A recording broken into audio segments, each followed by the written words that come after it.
ఇప్పుడు మనం అడిగితే కొంతమంది జ్యోతిష పండితులు గానీ, లేతే మీ గురువులు గానీ ఎవరైనా ఉంటారు గదా!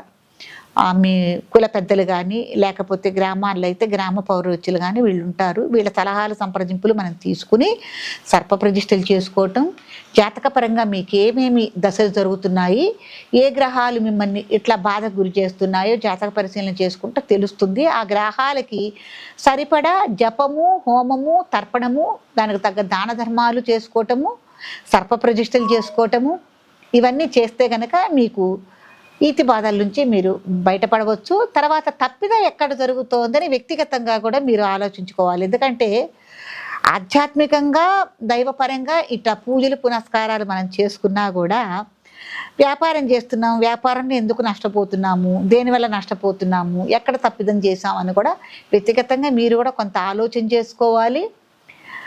మరి ఖాళీగా ఉండకూడదు. మనకు కలిసి రావట్లేదు కదా అని ఖాళీగా ఉండకుండా అదోటి. ఒక వృత్తిని మనం నమ్ముకుని ప్రయాణం చేస్తున్నప్పుడు అదే వృత్తిలో ఉంటే మనకు కలిసి రావట్లేదు, ఇంకేం చేయొచ్చు అన్న ప్రణాళికలు కూడా మీరు వేసుకోవటం అనేది మంచి పద్ధతి.